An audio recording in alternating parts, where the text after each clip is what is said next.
Olá, pessoal. Edivaldo, mais uma vez, para darmos continuidade ao nosso estudo no livro de Atos dos Apóstolos. Estamos no capítulo 13 e estaremos trabalhando 2 capítulos nesta lição, 13 e 14, onde nós entraremos numa nova etapa do livro, que são as viagens missionárias, tá bom? Então, estarei lendo o capítulo 13 e 14 para o nosso estudo. Na igreja de Antioquia havia profetas e mestres: Barnabé, Simeão, chamado Níger, Lúcio de Cirene, Manaém, que fora criado com Herodes, o tetrarca, e Saulo. Enquanto adoravam o Senhor e jejuavam, disse o Espírito Santo: Separem-me Barnabé e Saulo para a obra a que os tenho chamado. Assim, depois de jejuar e orar, impuseram-lhes as mãos e os enviaram. Enviados pelo Espírito Santo, desceram a Seleucia e dali navegaram para Chipre. Chegando em Salamina, proclamaram a palavra de Deus nas sinagogas judaicas. João estava com eles como auxiliar. Viajaram por toda a ilha até que chegaram a Pafos. Ali encontraram um judeu chamado Bar-Jesus, que praticava magia e era falso profeta. Ele era assessor do procônsul Sérgio Paulo.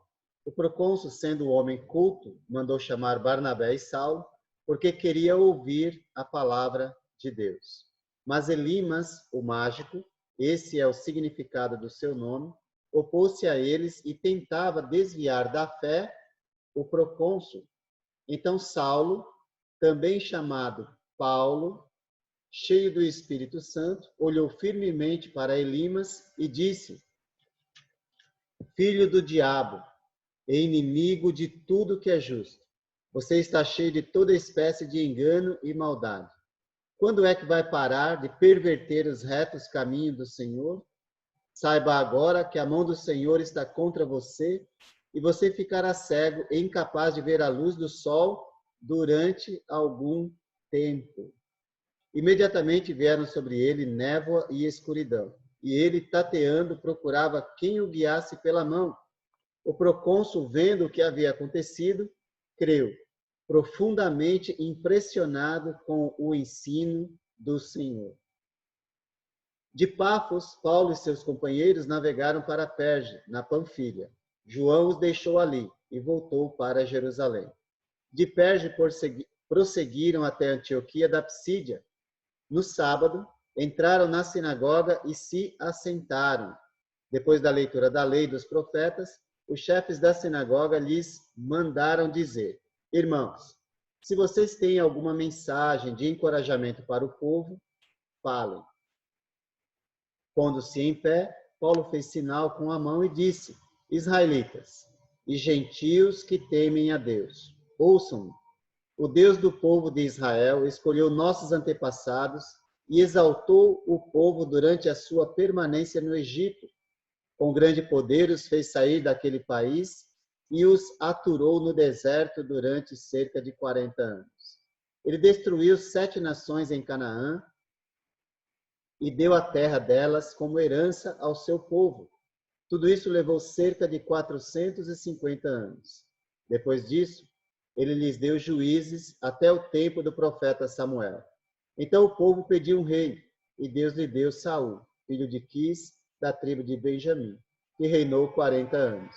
Depois de rejeitar Saul, levantou-lhes Davi como rei, sobre quem testemunhou: Encontrei Davi, filho de Jessé, homem segundo o meu coração. Ele fará tudo o que for da minha vontade. Da descendência desse homem, Deus trouxe a Israel Salvador, Jesus, como prometera. Antes da vinda de Jesus, João pregou um batismo de arrependimento para todo o povo de Israel. Quando estava completando sua carreira, João disse: Quem vocês pensam que eu sou?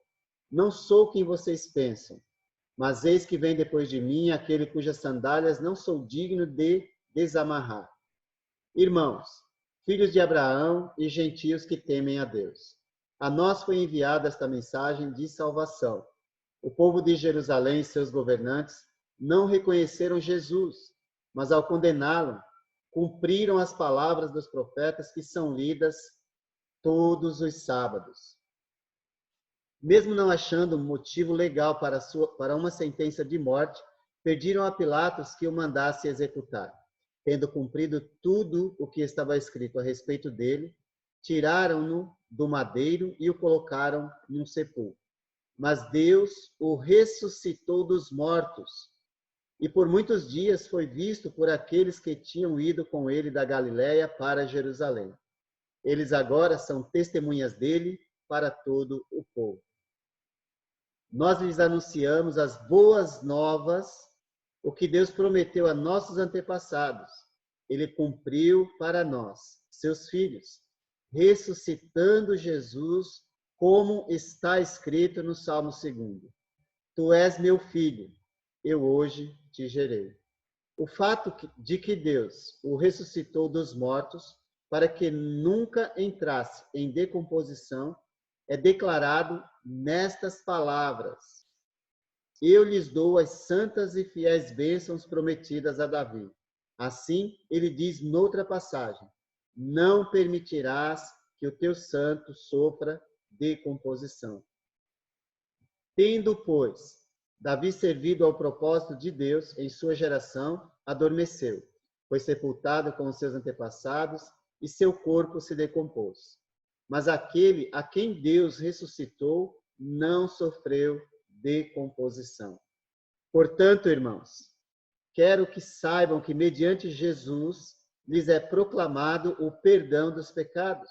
Por meio dele, todo aquele que crê é justificado de todas as coisas das quais não podiam ser justificados pela lei de Moisés. Cuidem para que não lhes aconteça o que disseram os profetas. Olhem, escarnecedores, admirem-se e pereçam, pois nos dias de vocês farei algo que vocês jamais creriam, se alguém lhes contasse. Quando Paulo e Barnabé estavam saindo da sinagoga, o povo os convidou a falar mais a respeito dessas coisas no sábado seguinte.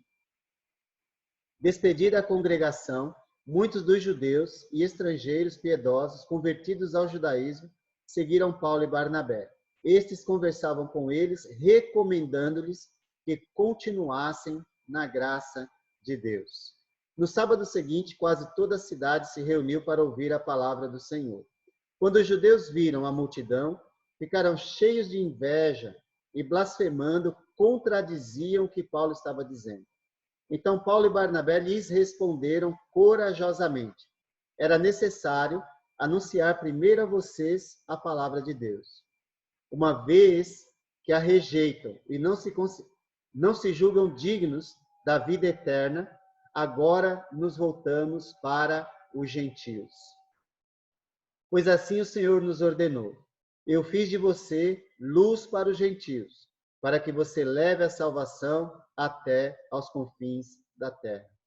Ouvindo isso, os gentios alegraram-se e bendisseram a palavra do Senhor.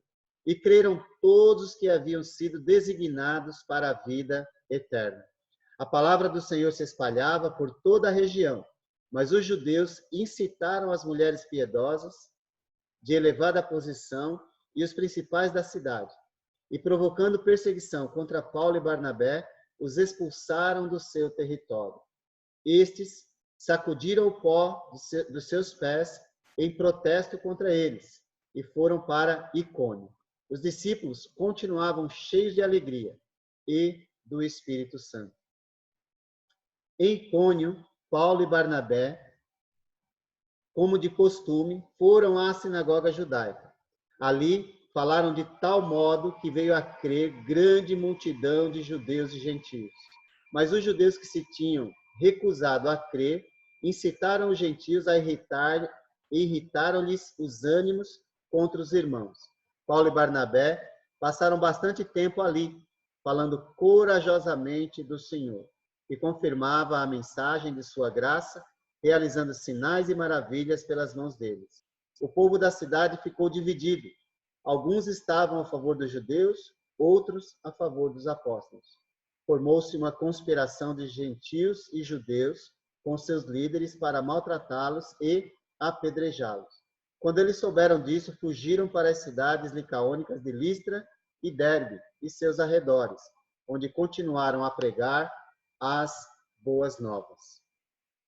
Em Listra havia um homem paralítico dos pés, aleijado desde o nascimento, que vivia ali sentado e nunca tinha andado.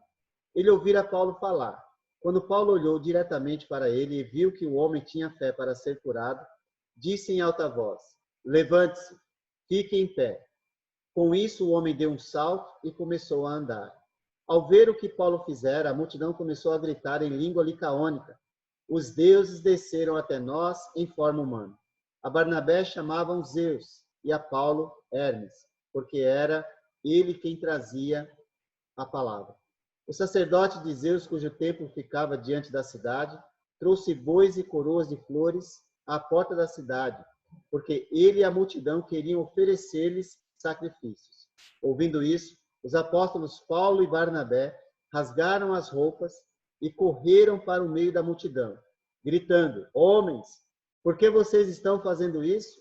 Nós também somos humanos como vocês.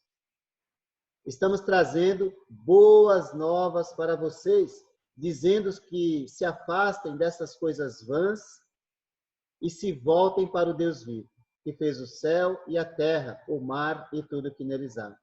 No passado, ele permitiu que todas as nações seguissem os seus próprios caminhos. Contudo, Deus não ficou sem testemunho. Mostrou sua bondade, dando-lhe chuvas do céu e colheitas no tempo certo, concedendo-lhes sustento com fartura e um coração cheio de alegria. Apesar dessas palavras, eles tiveram dificuldades para impedir que a multidão lhes oferecesse sacrifícios. Então, alguns judeus chegaram de Antioquia e de Icônio e mudaram o ânimo das multidões. Apedrejaram Paulo e o arrastaram para fora da cidade, pensando que estivesse morto. Mas quando os discípulos se juntaram em volta de Paulo, ele se levantou e voltou à cidade. No dia seguinte, ele e Barnabé partiram para Derbe. Eles pregaram as boas novas naquela cidade e fizeram muitos discípulos. Então voltaram para Listra, Icônio e Antioquia, fortalecendo os discípulos e encorajando-os a permanecer na fé. É necessário que passemos por muitas tribulações para entrarmos no reino de Deus. Paulo e Barnabé designaram-lhes presbíteros em cada igreja. Tendo orado e jejuado, eles os encomendaram ao Senhor em quem haviam confiado. Passaram pela Psídia, chegaram a Panfilha e, tendo pregado a palavra em Perge, desceram para Atália. De Atália navegaram de volta a Antioquia, onde tinham sido recomendados à graça de Deus para a missão que agora haviam completado. Chegando ali, reuniram a igreja e relataram tudo o que Deus tinha feito por meio deles e como abrira a porta da fé aos gentios. E ficaram ali muito tempo com os discípulos. Uma leitura direta, ela é importante para nós, para a gente compreender a história, ela como um todo. É muito interessante fazer leituras dessa maneira, tá bom? Bom, como já disse, nós entramos nesse momento numa nova etapa no livro. O Evangelho saiu de Jerusalém, chegou até a Judéia, Samaria e agora está saindo dessa região para os confins da terra. Então, nesse momento, nós iniciamos uma trajetória que vai começar em Antioquia e vai chegar a Roma.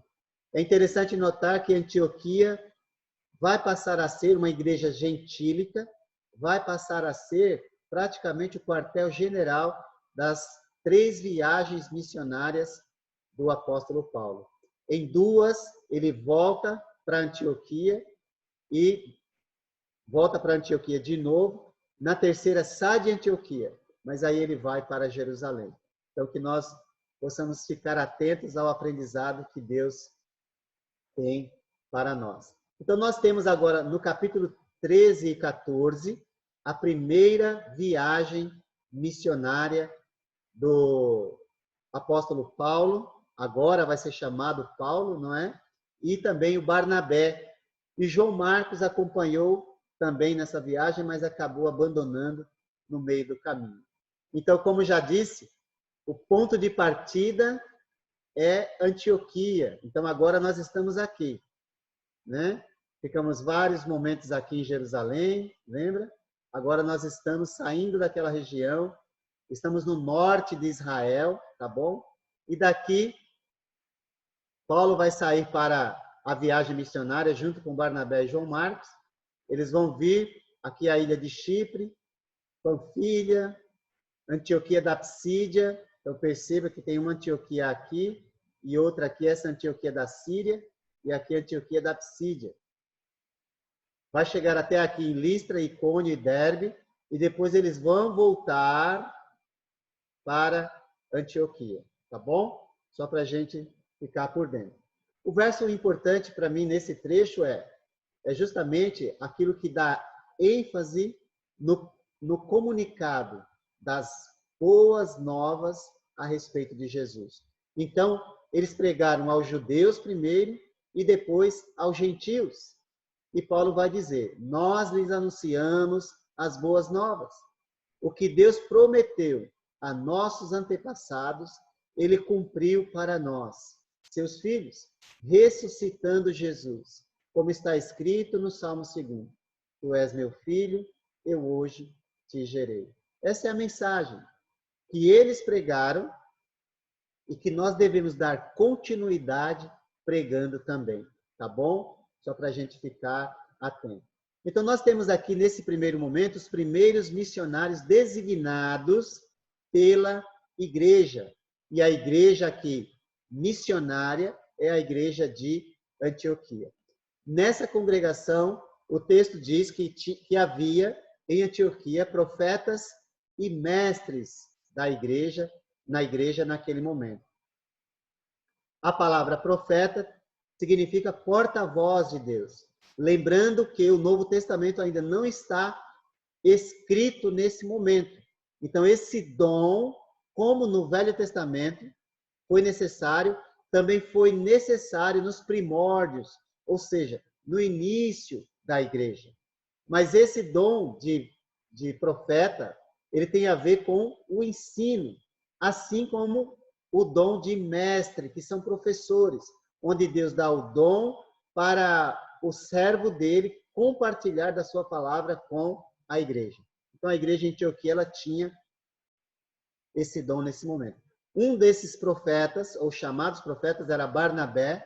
Nós já o conhecemos, porque ele tem uma grande influência desde o início, lá de capítulo 4, lembra? Que nós já vimos, em capítulo 9, em capítulo 11, e agora ele está aqui também participando da primeira viagem missionária, tá bom?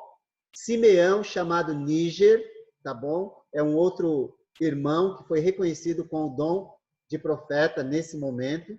Níger aqui é uma palavra latina para alguém de pele escura ou negro, é a mesma palavra. Só que é importante para a gente perceber que na igreja não há distinção.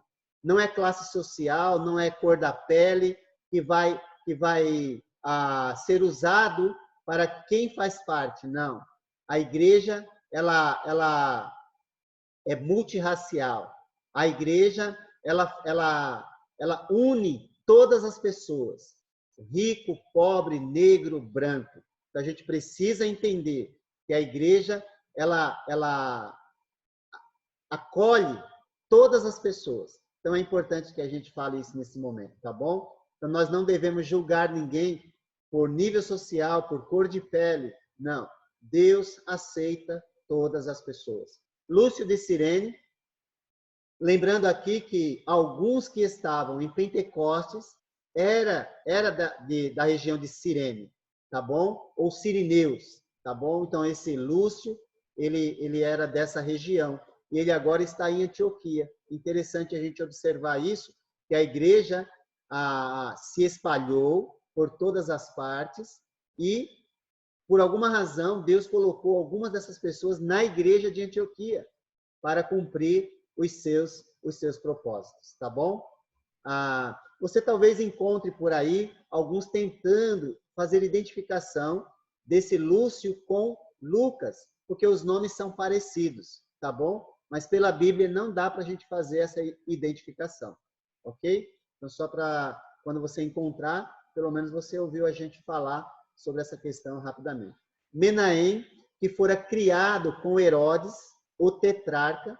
Aqui interessante, porque embora a gente sempre ouve falar dos Herodes, e eles, uma família muito malvada, muito difícil de lidar, nós vimos aqui o Herodes o Grande, que matou as criancinhas, o Herodes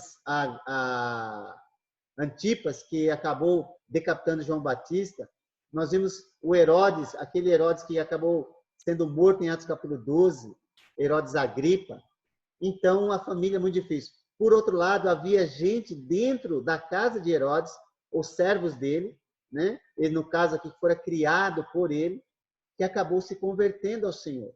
Então, é possível, sim, né? Nós servimos a Deus, mesmo às vezes, tendo influências negativas ao nosso redor. É importante a gente frisar isso também.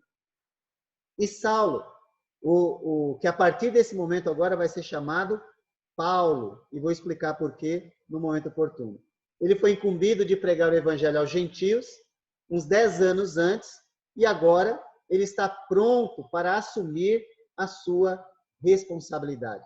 Então lembra que ele se converteu em capítulo 9, né? Vai aparecer em capítulo 11, e agora ele vai assumir de uma vez por todas o seu chamado.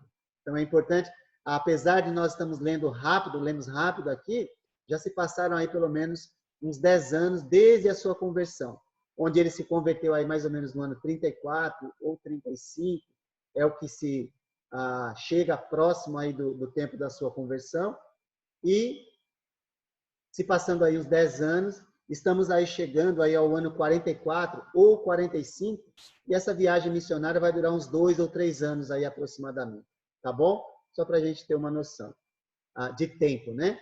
Enquanto adoravam e jejuavam, o Espírito Santo falou. Então, aqui nós vemos a ação do Espírito Santo trabalhando para que a missão ela aconteça nesse momento da história, tá bom? Isso aqui gostaria somente de mostrar que Deus, Pai, Filho e Espírito Santo estão envolvidos na obra missionária. Não é? Jesus agiu como um missionário, pensando em buscar e salvar o perdido. O Pai está trabalhando a favor da missão. O Espírito está trabalhando a favor da missão. Então, é importante que a gente leve em consideração aqui que a palavra ainda não registrada se faz necessário Deus agir de forma milagrosa, tá bom?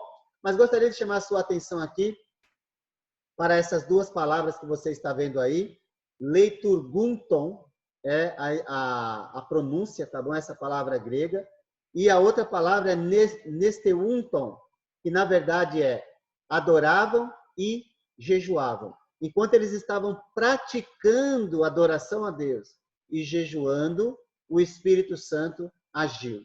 Então, estar servindo é a tradução que a gente pode ver, eles estavam servindo. Isso significa que estavam em espírito de adoração e enquanto serviam a Deus com os seus dons, não é? Frisando que os dons são dados para servir a Deus e não para colocar ser humano em evidência, tá bom? É importante que a gente fale isso porque hoje parece que as pessoas não entendem isso ou não querem entender, onde usa os dons para colocar pessoas acima, abaixo e assim sucessivamente.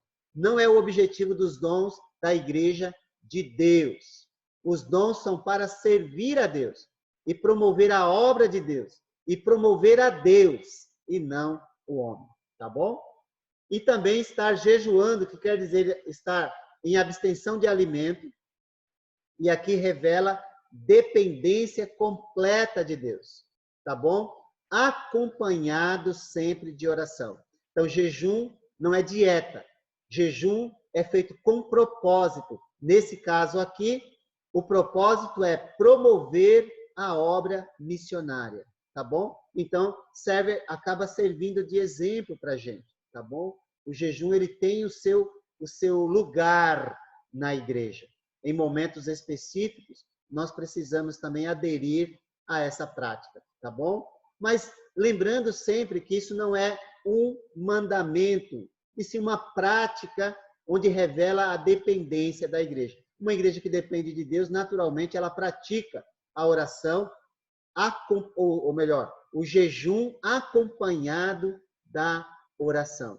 Sempre assim. No jejum sem oração é dieta. Então, é bom a gente entender essa questão, tá bom? Como a igreja em Jerusalém 2:42, a igreja de Antioquia é um bom exemplo de dedicação a Deus em adoração e também em jejum. Algo bem ensinado por Jesus. Mas lembre-se que nós temos liberdade em Cristo. Então, nós não temos que transformar isso numa regra, tá bom? Ou em legalismo. Não.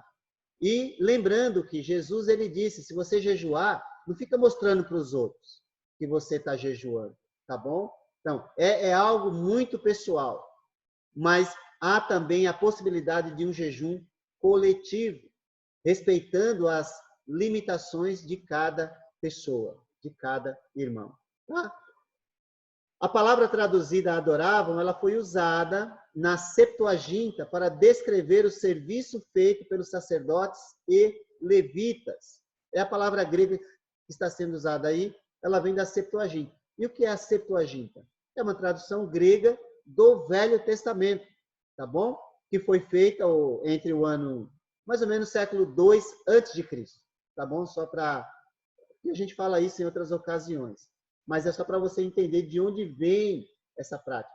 Então, a Septuaginta é uma tradução grega do Velho Testamento hebraico, tá bom? E lá, a palavra adoravam, ela foi usada para descrever o serviço feito pelos sacerdotes e levitas no Velho Testamento. O seu substantivo é a origem da palavra liturgia. Já ouviu essa palavra? Liturgia? Então, a palavra que traz a ideia de adorar a Deus de forma ordenada, tá bom? Então, nós seguimos algo que é ordeiro, por assim dizer, tá ok? O uso dessa palavra aqui mostra que Lucas e os de Antioquia, Lucas, o autor do livro, entenderam que cristãos são sacerdotes servindo a Deus. E isso está em perfeita harmonia com 1 Pedro 2, 5 e 9, onde Pedro diz que nós somos sacerdócio real. E o que faz um sacerdote? Ele oferece sacrifícios espirituais agradáveis a Deus. Isso tem a ver com o nosso louvor, com as nossas orações, com a lembrança do sacrifício de Jesus. Tá bom?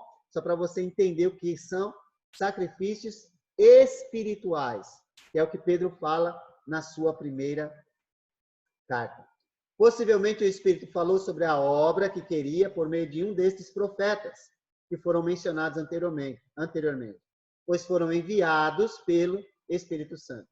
O Espírito designou como missionários Barnabé e Saulo. Interessante, não é? Porque havia profetas e mestres, mas 2 foram escolhidos para a missão. Então, é importante a gente frisar isso, e isso vai ajudar a gente a entender alguns aspectos mencionados nesse trecho. A igreja e o Espírito enviam os 2. Isso é importante a gente notar. Com jejum e oração, com a imposição das mãos dos líderes da igreja. Então, o serviço a Deus requer uma atitude completa de dependência de Deus. Isso é evidenciado pela prática de jejum e oração e pelo apoio dado pela imposição das mãos. Só uma observação. O sentido da imposição de mãos nesse momento não é o mesmo sentido da imposição das mãos dos apóstolos. Nós já vimos isso anteriormente. Então, se você lembrar, então agora eu vou só falar, a imposição das mãos feita pelos apóstolos tem como propósito conceder dons milagrosos, lembra? Através do Espírito Santo, da descida do Espírito Santo. Isso aconteceu em Samaria. Lembra disso?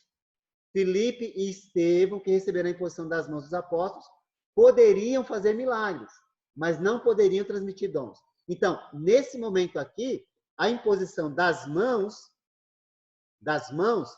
que designou Paulo e Barnabé para a missão, não tem o sentido de fornecer dons apostólicos.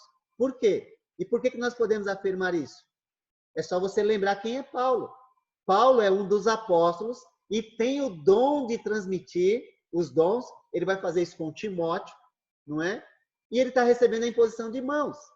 Então, qual é o sentido disso nesse momento? O sentido da imposição de mãos, que nós podemos fazer também, é no sentido de dizer, nós apoiamos vocês na obra para a qual vocês estão indo. Nós vamos orar por vocês. Nós vamos sustentar vocês. Então, ou seja, o sentido é de apoio à obra missionária. Fica o alerta. Se você não vai apoiar a obra missionária, então você não deve estender a mão a ninguém. Agora, se você vai apoiar a obra, então é importante que você estenda a mão sobre aquele que está sendo enviado. Tá bom? Bom, começa então a jornada. A jornada a Chipre, uma ilha. Quem era de Chipre, não é? Barnabé. Olha que interessante. Não é interessante isso? Então, de Antioquia a Seleucia, que é um porto, né? O porto de Antioquia, onde eles pegaram o navio, e aí eles vão para Chipre, de onde veio Barnabé, que nós já vimos, e aí, em direção a Salamina, também um porto, só para a gente entender o trajeto, e aí você pode olhar isso no mapa que foi apresentado, e você vai ver o trajeto que eles percorreram, tá bom? E quem estava acompanhando eles nesse momento? João Marcos. Mas você fala assim, mas qual a relevância de citar isso, não é, nesse momento? Você vai perceber isso quando nós chegarmos na segunda viagem. Aí você vai entender o porquê que é importante citar que João Marcos acompanhou. Porque no meio do caminho ele vai abandonar a missão. Isso vai trazer certa dificuldade quando dar início à segunda viagem missionária. Onde eles anunciavam a palavra? Nas sinagogas. E por que isso é importante? Porque a palavra, primeiro, ela foi anunciada aos judeus. Então, onde é que tem judeu? Na sinagoga. Quando é que eles se reúnem? No sábado, não é? Aqui é interessante porque quem acredita que o sábado é o dia da adoração, né? Alguns acreditam assim, usam esse trecho para dizer que os cristãos se reuniam no sábado. Nada mais longe da verdade. Paulo entrou na sinagoga para evangelizar os judeus. Não são cristãos. Isso está muito bem evidenciado na leitura. Basta que você leia de novo. Então, quem está na sinagoga não são cristãos. Tá ok? Quem está na sinagoga são judeus que vão ser evangelizados. Então, é importante que a gente pense nisso. O dia em que a igreja se reúne é o primeiro dia da semana. E nós vamos ver isso no livro de Atos mesmo. Tá bom? Então, é importante. Dali, eles partiram para Pafos. Então, nesse trecho, nós vemos o procônsul Sérgio Paulo, um homem culto, inteligente, que o chamou, Paulo e Barnabé, para ouvir a palavra de Deus. Porém, naquela região, tinha um homem chamado Elimas, Bar Jesus, né? É assim que se interpreta o nome dele, né? Como diz o texto. Ele opôs-se a Paulo e Barnabé, tá bom? Ele se opôs. E tentava desviar da fé o procônsul. E acontece algo interessante, né? Esse Elimas, ele praticava magia, era falso profeta, e Saulo ele vai confrontar esse Elimas diretamente. Então, nós vamos ver. É a partir desse momento que Paulo, ou Saulo, a partir desse momento vai ser chamado Paulo, tá bom? E ele vai descrever Elimas como filho do diabo. Já pensou que coragem, que confrontação bem forte, não é? Filho do diabo e inimigo de tudo que é justo. Olha que coisa, não é? Você lembra que o Simão também enganava o povo de Samaria, mas aquele se converteu. E o Elimas não, né? Então Saulo vai confrontar ele. Agora, só falando da mudança de nome, alguém pergunta, né? Mas por que Saulo e a partir de agora Paulo? Por quê? Bom, isso é só uma questão de língua, tá bom? Se você levar em consideração, o nome de Paulo em hebraico é Shaul, Shaul, tá ok? Quando foi para o grego, virou Saulo, ou Saul, tá bom? Mas a pronúncia em hebraico é Shaul, tá ok? Passando para o grego, Saulo também é chamado Paulo.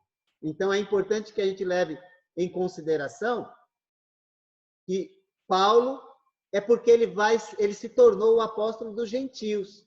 Então nós vamos ver isso nas suas cartas, enfim, tem que ler as cartas, enfim.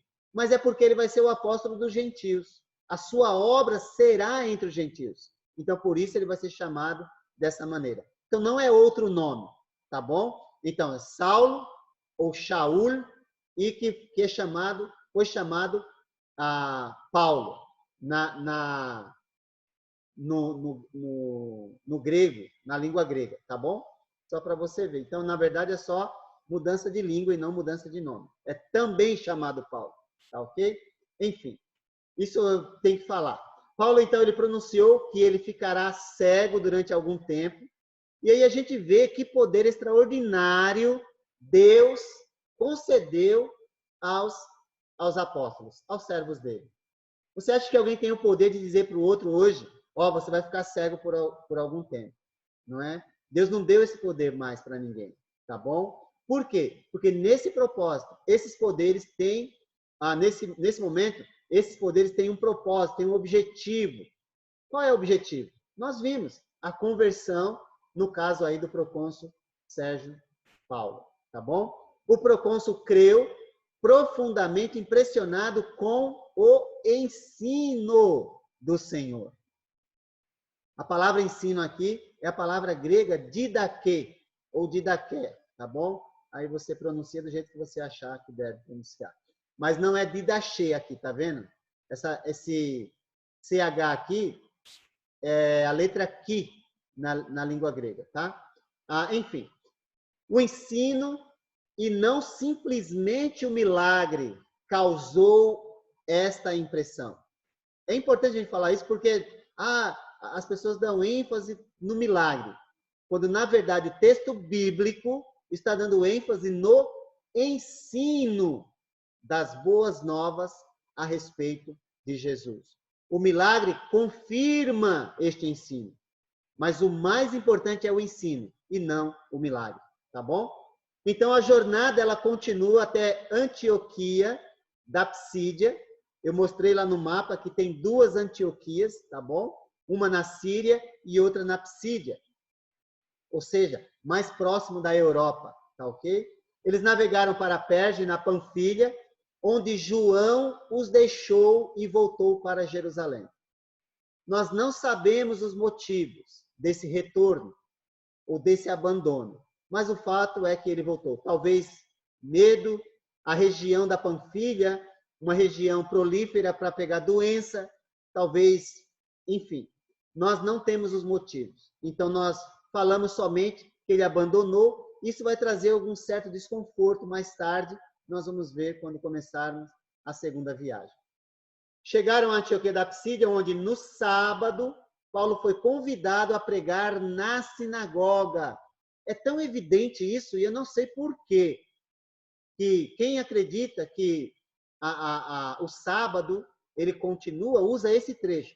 Porque tudo bem, a gente vai respeitar o fato de crer que tem que ser no sábado, mas usar esse texto para dizer que é no sábado a reunião dos cristãos, isso não é possível. Está muito evidente que no sábado, aqui, não é uma reunião cristã, e sim a reunião dos judeus. Se Paulo vai domingo na sinagoga, não tem ninguém. Está entendendo? Então, não dá para usar esse trecho e dizer, era no sábado a reunião dos cristãos. Não era, tá bom? Enfim, a estratégia, na verdade, isso tem mais a ver com a estratégia de Paulo. Primeiro prega na sinagoga aos judeus e depois aos gentios.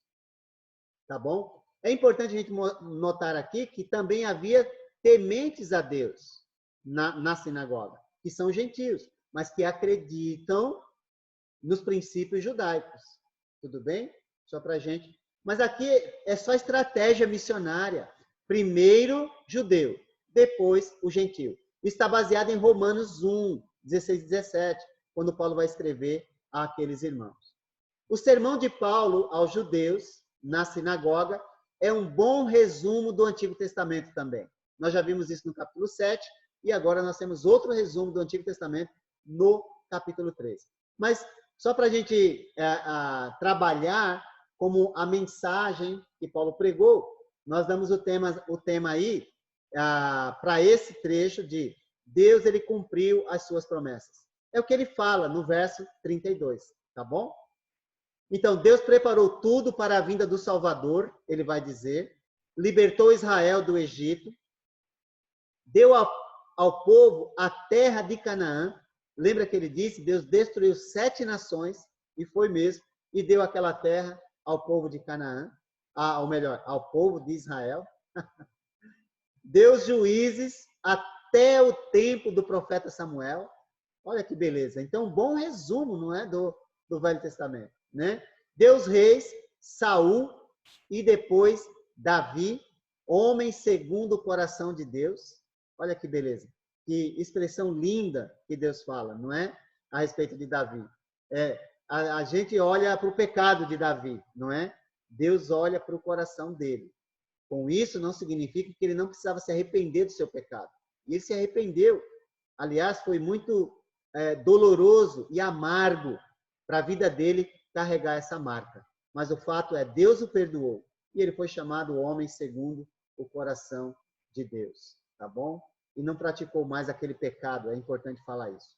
Ele trouxe o Salvador Jesus a Israel, não é? Da descendência de Davi, tá bom? Isso é importante por quê? Porque Jesus, Paulo vai dizer, ele está cumprindo as profecias do Antigo Testamento.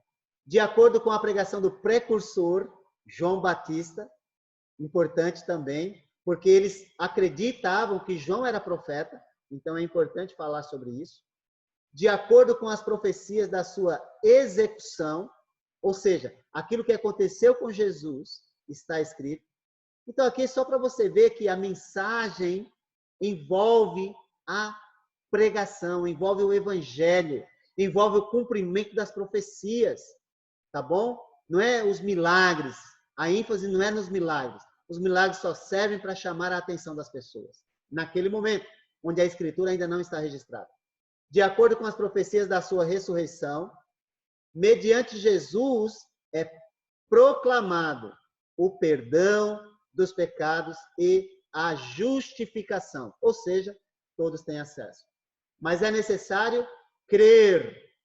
Creiam para não cair na condenação profetizada para os escarnecedores. Então, Deus oferece oportunidade, mas quem rejeitar será destruído. Então, deve sempre lembrar disso. O sucesso da mensagem depende da disposição dos ouvintes. Uns vão aceitar, outros vão rejeitar. A disposição dos judeus mudou nesse momento para pior. E eles perseguiram Paulo e Barnabé, tá bom? No início demonstraram boa vontade, depois ficaram invejosos e abusivos. Aí a gente pergunta, por que mataram Jesus? Os judeus, os sacerdotes, os líderes, por inveja. Por que mataram Estevão? Por inveja. Por que agora estão perseguindo Paulo? Por inveja. Então, cuide para que esse sentimento também não brote dentro do seu coração, né? Aceite Jesus como Senhor e permita que Ele governe sua vida como seu rei, tá bom? Eles rejeitaram a palavra de Deus, provocaram a perseguição contra Paulo e Barnabé. Porém, a disposição dos gentios foi melhor. Que bom, não é? Estrangeiros piedosos, alguns convertidos ao judaísmo, melhorou, porque alguns aceitaram naquele momento, né? Eles seguiram Paulo e Barnabé por conta da mensagem, importante, ouviram, alegraram-se e bendisseram a palavra do Senhor. Creram todos aqueles designados, ou seja, dispostos para a vida eterna. Tá bom? Aqui a palavra designados são aqueles que estavam dispostos, ou seja, deram crédito, atenção, prestaram atenção no que estavam ouvindo e aceitaram. A palavra se espalhava cada vez mais e mesmo com a perseguição. Paulo, perseguidor da igreja, está experimentando cada vez mais a oposição que ele mesmo praticou no passado, mas agora está disposto a pregar a palavra, independente do que vai acontecer com ele. Que seja essa também a nossa disposição. Como discípulos, continuavam cheios de alegria e do Espírito Santo. Esse é o resultado da compreensão da graça de Deus. O que é alguém cheio do Espírito Santo? Vou repetir. Não é alguém que rodopia, que pula, que grita. Não, não é. É alguém que está sendo completamente controlado, guiado, conduzido pelo Espírito de Deus, onde na sua vida é possível ver amor, alegria, paz, longanimidade, paciência, benignidade, bondade, fidelidade, mansidão e domínio próprio. Isso é alguém cheio do Espírito. Se você é alguém assim, então você pode realmente ser encontrado como alguém cheio do Espírito. E, sobretudo, alguém que compreendeu, gente, a graça de Deus. Quem compreende a graça se esforça para desenvolver o fruto do Espírito. Em capítulo 14, nós vemos a jornada até Icônio. Sucesso com grande multidão de judeus e gentios crendo na palavra. A pregação corajosa durante muito tempo ali e confirmada. No capítulo 14, nós vemos que os sinais e maravilhas confirmavam a palavra anunciada. Nós vemos mais uma vez nesse trecho que o propósito dos milagres é claramente mencionado. Vimos isso no capítulo 2, verso 22. Marcos 16, 20. Em Hebreus 2, 3, também fala a mesma coisa. Tá bom? O propósito dos milagres é a confirmação da palavra de Deus. Palavra confirmada, registrada, não há necessidade mais. Tá bom? Houve a necessidade de fugir de uma conspiração formada contra eles. As dificuldades aumentam cada vez mais, mas o evangelho está sempre sendo anunciado. A jornada a Listra e Derbe, tá ok? Toda essa região aqui é a região da Galácia, tá bom? Paulo mais tarde vai escrever uma carta para essa região, que é a região da Galácia. Nós vamos ver isso quando entrarmos na segunda viagem também, tá bom? Grande sucesso no início, um paralítico dos pés desde o nascimento é curado. A multidão queria os honrar como se fossem deuses, lembrando aqui que são gentios. Os gentios adoravam vários deuses, e agora, vendo o milagre que ocorreu, queriam honrar, adorar Paulo e Barnabé. Mas eles impediram a todo custo, não é? Paulo pregou um sermão sobre o Deus vivo, criador e providente. Deus que cuida de todos nós, ele vai dizer. Provê a chuva, provê o sol, provê a colheita. É ele quem deve ser adorado, não é? Mas influenciados por judeus de Antioquia e Icônio, a multidão mudou de ânimo e apedrejaram Paulo, quase o matando. Incrível, não é? Porque eu acredito que eles deram Paulo como morto e Paulo levanta. Quem será que levanta Paulo com esse vigor renovado depois de ter sido apedrejado? Um milagre está acontecendo na vida desse irmão, na vida do apóstolo Paulo, que continua pregando a palavra, independente do que vão fazer com a sua vida, não é? Então, às vezes nós sofremos muito pouco e já achamos que é o fim de tudo. Paulo não. Ele nos dá um grande exemplo de fidelidade e compreensão da graça de Deus. Quem compreende a graça certamente está disposto a sofrer pela causa de Cristo, não é? Deixa eu voltar um pouquinho aqui. A jornada a Derbe resultou em muitos discípulos, não é?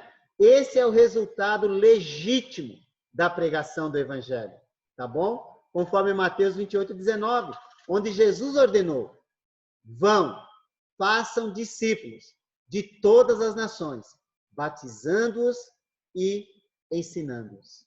É assim que se faz discípulo, gente, tá bom? É batizando e ensinando. Ensina o Evangelho, batiza a pessoa e depois continua ensinando. E a volta para a Antioquia da Síria. Eles voltaram, a viagem de volta foi mais curta, não é? A gente percebe pelo mapa.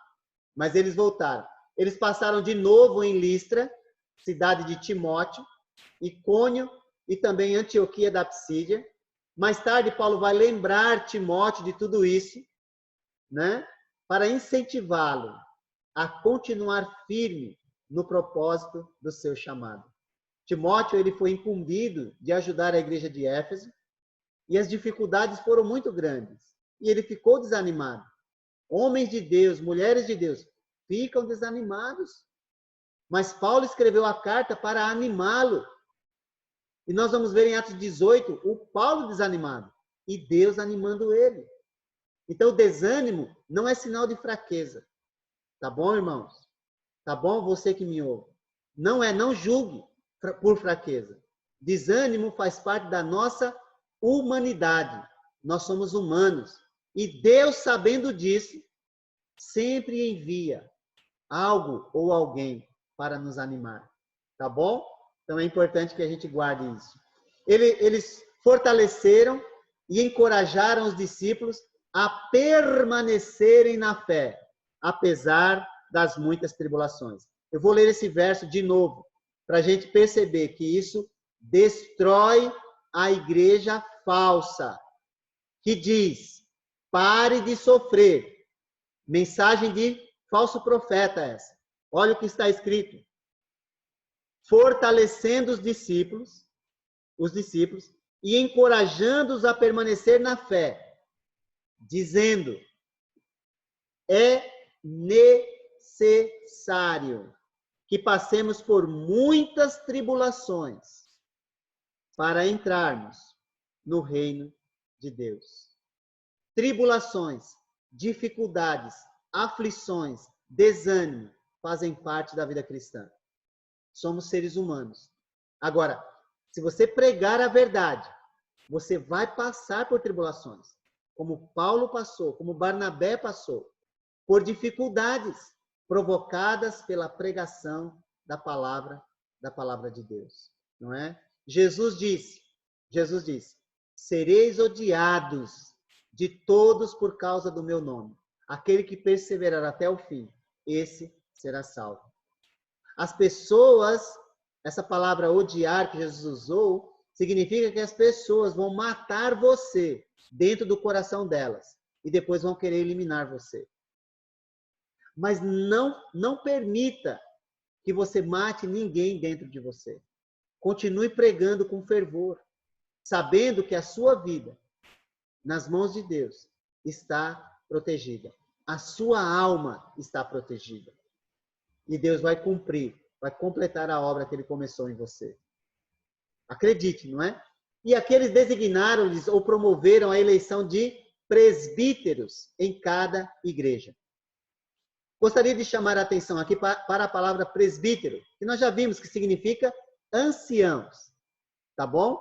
Mas eu gostaria de chamar a atenção para um detalhe aqui, olha, presbíteros no plural, em cada igreja, no singular. O que isso significa? Que é um grupo de anciãos cuidando de uma congregação. Uma. Ou seja, quem são os presbíteros? São os pastores da igreja. São os bispos da igreja. Nós vamos ver isso mais adiante também no capítulo 20, tá bom? Eu já estou adiantando. Mas aqui o ensino é: não existe um pastor sobre o rebanho. Não existe. Existe um grupo de pastores que são anciãos que cuidam do rebanho.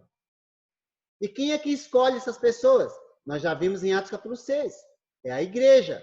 Não sou eu que me faço pastor. Tá bom? E mesmo assim não poderia ser sozinho. Aqui fica um ensino para a gente pensar. Mais uma vez, tendo orado e jejuado, encomendaram os discípulos junto com os presbíteros ao Senhor em quem haviam crido. Eles pregaram a palavra em Perge da Panfilha e depois partiram de Atália, indo a Antioquia da Síria, local de origem. Chegaram de volta a Antioquia da Síria, deram relatório à igreja reunida sobre o sucesso da obra sobre os gentios. Eu acho magnífico isso. Sabe por quê? Porque no retorno, eles não falaram, olha, nós apanhamos, bateram na gente, perseguiram a gente. Não. Não foi um relatório das coisas negativas que aconteceram. Não. Mas um relatório muito positivo e encorajador. Eles falaram do sucesso da obra entre os gentios. Muitos se converteram. E é isso que importa. Não falou do apedrejamento, não falou da perseguição, nada disso. Falou, olha, Deus esteve conosco na obra. E se você crê nisso, você não vai se importar com as críticas, você não vai se importar com os maus tratos, você não vai se importar com a humilhação. Porque Deus nos dá sucesso em sua obra. Porque Ele caminha conosco. Essa foi a sua promessa, Mateus 28, 20. Eu estarei convosco todos os dias, até a consumação dos séculos. Ficaram muito tempo com os discípulos em Antioquia. Algum tempo, até dar-se início à próxima etapa da obra missionária. Para concluirmos, chegamos nesse momento, no final da primeira viagem missionária. E os irmãos Paulo e Barnabé vão se encontrar com a igreja que os enviou por meio da direção do Espírito de Deus. O que podemos aprender com essa jornada missionária? Não houve nenhuma menção do sofrimento que passaram. Nenhuma menção do sofrimento, da perseguição. Não. Pelo contrário, relataram tudo o que Deus tinha feito por meio deles. Se Deus está conosco, quem poderá agir contra nós? Que Deus te abençoe e te guarde.